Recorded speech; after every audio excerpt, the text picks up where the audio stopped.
यह एक ऐसी महिला की कहानी है जो एक विशेष प्रकार की बीमारी से पीड़ित थी, जिसमें वह अपने घर से बाहर निकलने से डरती थी। उसके डॉक्टर उसे घर पर ही रहने की सलाह देते हैं और ध्यान भटकाने के लिए खिड़की से अपने पड़ोसियों पर नजर रखने को कहते हैं। लेकिन एक दिन वह अपनी विंडो से देखती है कि उसके सामने वाले घर पर नए पड़ोसी आए हैं, जो कि काफी अजीब होते हैं, और वहां से एक महिला उससे मिलने उसके घर आती है और कहती है कि उसके पति का बर्ताव अच्छा नहीं है। तभी कुछ दिनों के बाद उसने देखा कि उसी पड़ोसी महिला का किसी ने मर्डर कर दिया है। जब उसके घर पर डिटेक्टिव्स आते हैं, तभी उसे पता लगता है कि वही औरत अभी भी जिंदा है, और हद तो तब हो जाती है जब वह यह देखती है कि वही महिला पूरी तरह से एक दूसरी महिला से बदल गई है और हर कोई उसे ही दोषी ठहराता है। तो दोस्तों, क्या वह खुद को साबित कर पाएगी कि उसने वही महिला को देखा था जो उसके घर पर आई थी? और इस फिल्म में कौन से और रहस्य खुलना बाकी है, जिसका नाम है the woman in the window. तो कहानी की शुरुआत कुछ इस तरह होती है कि एक औरत को अपने घर पर दिखाया जाता है जिसका नाम एना है। एना एक चाइल्ड साइकोलॉजिस्ट डॉक्टर है और उसके साथ एक ऐसा हादसा हुआ था जिससे उसकी खुद की हालत काफी गंभीर थी, क्योंकि उसे एगोराफोबिया एंजाइटी डिसऑर्डर था, जिसमें उसे घर से बाहर निकलने में डर लगता था और पिछले 10 महीने से वह अपने घर से बाहर नहीं गई थी। एना का डॉक्टर उसे अपना ध्यान भटकाने के लिए उसके पड़ोसियों पर नजर रखने की सलाह देता है ताकि एना अपनी एंजाइटी से बाहर आ सके। उसका डॉक्टर उससे उसके पड़ोसियों से संबंधित क्वेश्चंस पूछता था ताकि उसका स्ट्रेस कम हो सके। एना अपने डॉक्टर को बताती है कि उसी के घर के सामने वाले घर पर एक नई रसल नाम की फैमिली आई है, जिस पर वह आजकल नजर रख रही है।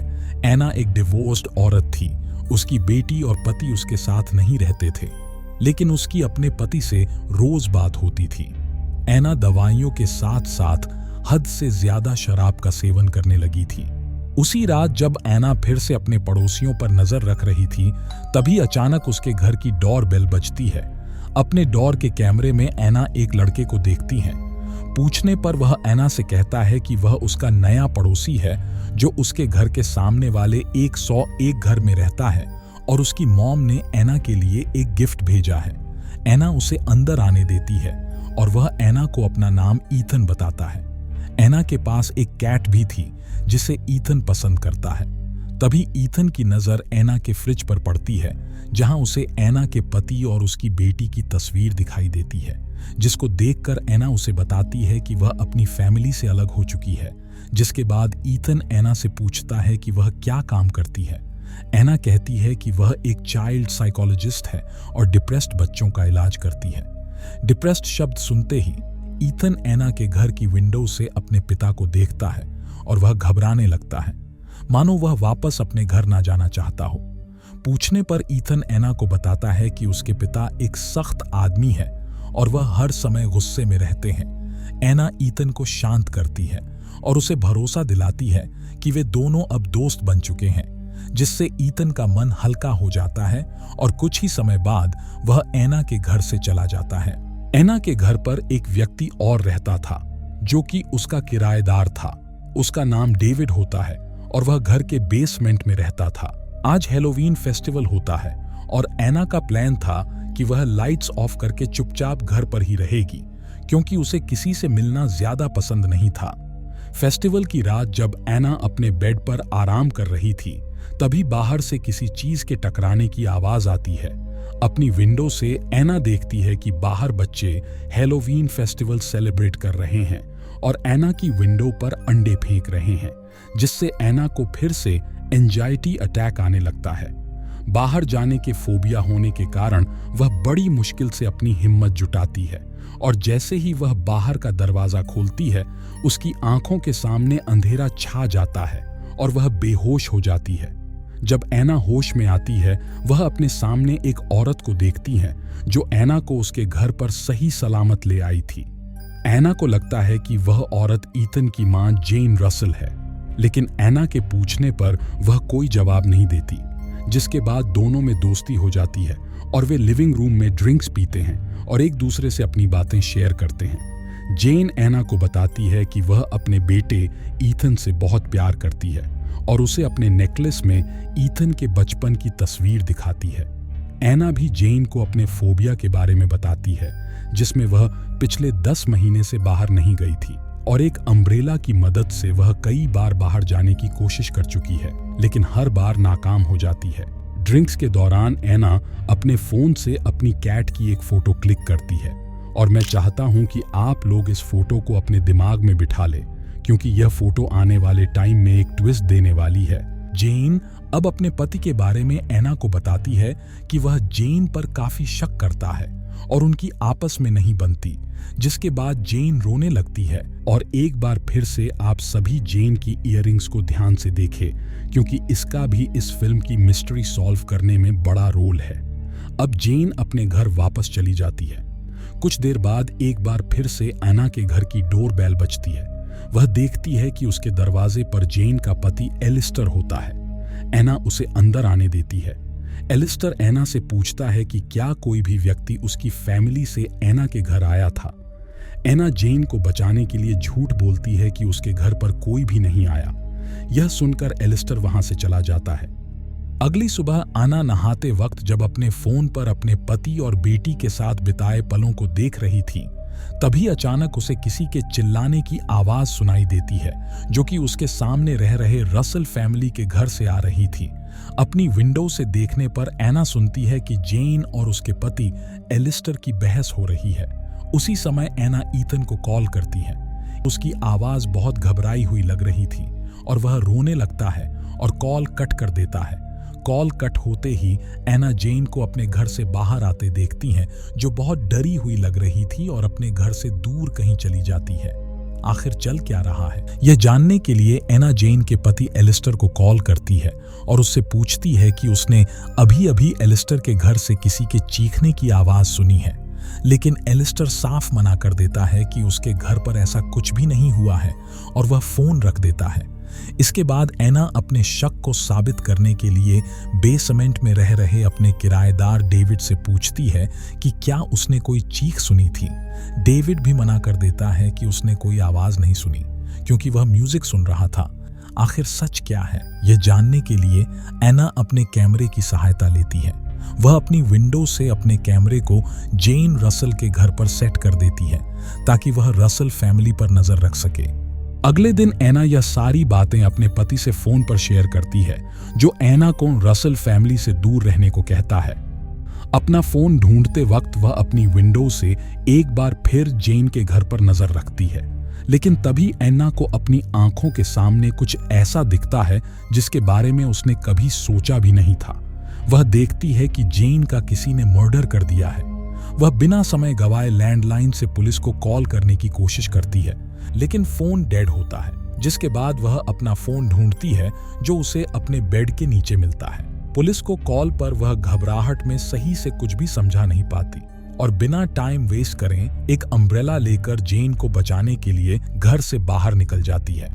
लेकिन फोबिया होने के कारण एना फिर से बेहोश हो जाती है। इस बार जब एना को होश आता है तो उसे 2 लोग देखते हैं, जो कि डिटेक्टिव्स होते हैं, और एना के कॉल से वे लोग वहां आए थे। डिटेक्टिव्स लिटिल और डिटेक्टिव नोरेली के साथ जेन का पति एलिस्टर भी वहां होता है, जो एना पर इल्जाम लगाता है कि वह उनके घर पर नजर रख रही है। लेकिन तभी एना जेन के बारे में पूछती है और एलिस्टर पर इल्जाम लगाती है कि उसने अपनी वाइफ जेन का मर्डर कर दिया है।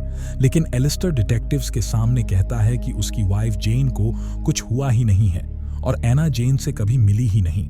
तभी एना कहती है कि उसने एलिस्टर से झूठ कहा था जब वह जेन को ढूंढने उसके घर आया था, क्योंकि वह अपनी वाइफ के साथ बुरा बर्ताव करता है और जेन का मर्डर उसने साफ साफ अपनी विंडो से देखा है। लेकिन तभी डिटेक्टिव्स लिटिल कहता है कि कोई भी मर्डर उनके एरिया में नहीं हुआ है, जिसके बाद एना कहती है कि अगर ऐसा है तो जेन कहाँ है। जिसके बाद हद तो तब पार हो जाती है जब एना जेन को सामने से आते हुए देखती हैं और उसके होश तब उड़ जाते हैं जब वे लोग किसी दूसरी शक्ल की औरत को जेन बताते हैं।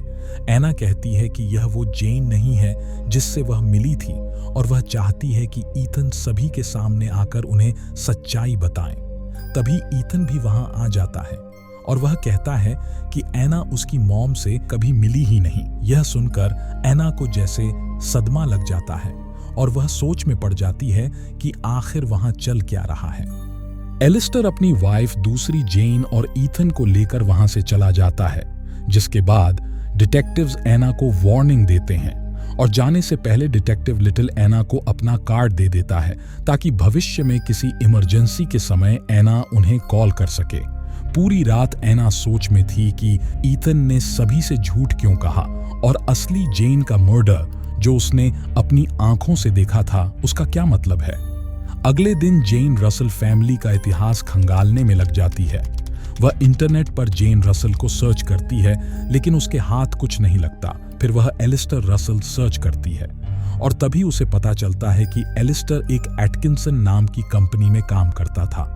जिसके बाद एना को ट्विटर पर एक पोस्ट मिलता है जिसमें वह देखती है कि एलिस्टर की कंपनी के कुछ एम्प्लॉई एक पैमेला नाजिन नाम की औरत की मृत्यु का शोक मना रहे थे, जिससे एना को यह हिंट मिलता है कि उस औरत का एलिस्टर से कोई कनेक्शन जरूर है। और जब एना पैमेला नाजिन की डिटेल्स निकालती है, उसे पता लगता है कि कुछ समय पहले उस औरत की डेड बॉडी बॉस्टन शहर के पार्किंग लॉट में मिली थी। जिसके बाद एना अनजान बनकर एलिस्टर की कंपनी में कॉल करती है और उसे पता चलता है कि पैमेला नाजिन एलिस्टर की असिस्टेंट थी और उसकी मौत के तुरंत बाद ही एलिस्टर ने वह कंपनी के साथ साथ बॉस्टन शहर भी छोड़ दिया था। और अब एना का शक एलिस्टर पर और गहरा हो रहा था। एना को तभी अपने बेसमेंट से एक आवाज आती है जहां उसका किराएदार डेविड रहता था। जब वह नीचे पहुंचती है तो उसे कुछ लेटर्स मिलते हैं जो कि डेविड के थे। जैसे ही एना उन्हें पढ़ने चली ही थी कि डेविड वहां आ जाता है और एना पर बहुत गुस्सा होता है क्योंकि एना उसके लेटर्स पढ़ रही थी। जिसके बाद वह कन्फेस करता है कि उसे एक गलती हुई है और एना को बताता है कि उसकी बार में फाइट हुई थी, जिसके चलते एक केस में वो जेल गया था और अभी वह पैरोल पर बाहर है। डेविड एना से कहता है कि आज रात वह इसी केस के सिलसिले में किसी से मिलने शहर के बाहर जा रहा है। जिसके बाद एना अपने रूम पर वापस आ जाती है और फिर से रसल फैमिली पर नजर रखती है, लेकिन इस बार दूसरी जेन उसे देख लेती है और एना को पुलिस बुलाने की वार्निंग देती है। जिसके बाद एना अपने घर की सारी विंडोज बंद कर लेती है। फिर एना अपनी कैट को बुलाती है ताकि उसे खाना दे सके, लेकिन उसकी कैट नहीं आती। एना पूरे घर पर अपनी कैट को ढूंढती है, लेकिन उसे वह कहीं नहीं मिलती। वह कैट को ढूंढते ढूंढते बेसमेंट में डेविड के रूम तक पहुंच जाती है, जहां एना को अपनी कैट डेविड के बेड के नीचे मिलती है और वह बहुत दंग रह जाती है कि ऐसा कैसे हो सकता है, क्योंकि बेसमेंट में जाने का दरवाजा वह हमेशा बंद रखती थी। इसके बाद वह डेविड के पूरे कमरे को ध्यान से देखती है और उसके होश तब उड़ जाते हैं जब उसे डेविड की टेबल पर पहले वाली जेन की वही ईयररिंग्स दिखाई देती है जो उसने जेन के साथ ड्रिंक लेते वक्त देखी थी। वह समझ नहीं पा रही थी कि आखिर जेन की ईयररिंग्स डेविड के रूम में क्या कर रही है, और तभी विंडो से उसे ईथन दिखता है, जिसे बुलाकर वह सबसे पहले ये पूछती है कि उसने सभी के सामने झूठ क्यों बोला और क्यों वह एलिस्टर को बचा रहा है। लेकिन इसी बीच एलिस्टर वहां आ जाता है और ईथन के थप्पड़ जड़ देता है। एलिस्टर एना को धमकी देता है कि वह उसकी फैमिली से दूर रहे। उस रात आना का दिमाग मानो फटने लगा था और वह सोचते सोचते सो जाती है। अगली सुबह जब वह दूसरी जैन की तस्वीरें इंटरनेट पर स्क्रॉल कर रही थी, तभी उसे एक अननोन आईडी से मेल आता है और वह डर जाती है जब वह देखती है कि किसी ने सोते वक्त उसकी फोटो क्लिक की है। लेकिन ऐसा कैसे हो सकता है, क्योंकि घर पर एना के अलावा पिछली रात कोई भी नहीं था और डेविड भी अपने केस के सिलसिले से शहर से बाहर था। एना डिटेक्टिव्स को एक बार फिर से बुलाती है और उन्हें सारी बातें एक्सप्लेन करती है। डिटेक्टिव्स को देखकर एलिस्टर और दूसरी जैन भी वहां आ जाते हैं और फिर से एना पर आरोप लगाते हैं कि वह अभी भी उन पर नजर रख रही है और शराब की हालत में वह ऐसा बिहेव कर रही है। तभी वहां डेविड भी आ जाता है और डिटेक्टिव्स को डेविड पर शक होता है कि एना की फोटो के पीछे डेविड का हाथ हो सकता है। डेविड डिटेक्टिव्स को बताता है कि पिछली रात वह एना के घर पर था ही नहीं और वह किसी काम के सिलसिले में एक व्यक्ति के साथ था। डिटेक्टिव्स उस व्यक्ति को कॉल करके पूछते हैं और यह साबित हो जाता है कि डेविड सच बोल रहा है। डिटेक्टिव लिटिल डेविड से पूछता है कि क्या वह जेन रसल से कभी मिला है, डेविड साफ मना कर देता है, लेकिन तभी एना डेविड से पूछती है कि पहले वाली जेन की ईयररिंग्स उसके कमरे में क्या कर रही है। डेविड कहता है कि वह ईयररिंग्स एक औरत की है जिसे वह जानता है और उसका नाम कैथरीन है। पिछले हफ्ते उसने बेसमेंट में रात गुजारी थी। एना अब ऐसा महसूस करने लगी थी जैसे कि वह पागल हो रही हो। वह तभी सभी को कहती है कि उन सभी को वह पागल जरूर लग रही हो, लेकिन अगर उसके पति वहां होते तो उस पर जरूर यकीन करते। डिटेक्टिव नोरेली तभी एना से कहती है कि उसकी फैमिली कब का मर चुकी है और दवाइयों के कारण उसे अभी भी हल्लुसिनेशन हो रहे हैं। तभी एना को एहसास होता है और याद आने लगता है कि उसका अपनी फैमिली के साथ एक्सीडेंट हुआ था, जिसमें वह अपनी बेटी और पति को खो चुकी है और आज तक जो वह अपने हस्बैंड से बातें शेयर कर रही थी वह सब उसका भ्रम था। इसके बाद एना को अपनी हरकतों पर पछतावा होता है और वो सभी लोगों से माफी मांगती है। एना को विश्वास हो जाता है कि वह पहले वाली जेन से कभी मिली ही नहीं और वह सब उसका भ्रम था। सभी के जाने के बाद अपनी हालत से परेशान होकर एना सुसाइड करने का फैसला लेती है। वह एक सुसाइड वीडियो रिकॉर्ड करती है जिसमें वह अपनी गलती एक्सेप्ट करती है कि जो उसने अभी तक देखा वह उसका भ्रम था। रिकॉर्डिंग खत्म करके वह आखिरी बार जैसे ही अपनी बेटी और पति की तस्वीरों को देख रही थी, तभी उसके सामने उसकी कैट की वही तस्वीर आती है जो उसने पहले वाली जेन के साथ ड्रिंक्स के दौरान क्लिक की थी और उसे वाइन के गिलास में जेन का रिफ्लेक्शन दिख जाता है, जिसमें साफ साफ जेन का चेहरा दिख रहा था। यह देखकर एना में मानो जान सी आ गई थी और वह तुरंत तस्वीर को डेविड को दिखाती है। डेविड एना को बताता है कि वह इस औरत को जानता है और इस औरत का नाम कैटी है और यही औरत ईथन की असली मां है। कैटी यहां इसलिए आई थी क्योंकि वह ईथन के करीब आना चाहती थी और तभी डेविड रिवील करता है कि वो कैटी ही थी जिसने पिछले हफ्ते बेसमेंट में रात गुजारी थी और डेविड ने डिटेक्टिव से झूठ कहा था। तभी एना कहती है कि डेविड के साथ वो यह फोटोग्राफ डिटेक्टिव्स को दिखाना चाहती है, लेकिन डेविड साफ मना कर देता है क्योंकि वह पहले ही पुलिस से झूठ बोल चुका है और वो वहां से चला जाता है। तभी एना डेविड के चिल्लाने की आवाज सुनती है जैसे उसे किसी ने मार दिया हो। एना जैसे ही पीछे मुड़ती है तभी वह अपने सामने ईथन को पाती है जिसके हाथ में एक चाकू था। एना मदद के लिए डेविड को बुलाती है, लेकिन ईथन उसे बताता है कि उसने डेविड को मार दिया। तभी ईथन एना के सामने रिवील करता है कि वही किलर है और उसी ने अपनी मॉम केटी को मार दिया क्योंकि केटी डेविड के साथ रिलेशनशिप में थी जो उसके पिता के साथ साथ उसे भी बिल्कुल पसंद नहीं था और उसी ने अपने डैड की असिस्टेंट पैमेला नाजीन को भी मारा है और उस फोटो के पीछे ईथन ही था जो उसने एना की सोते समय क्लिक की थी।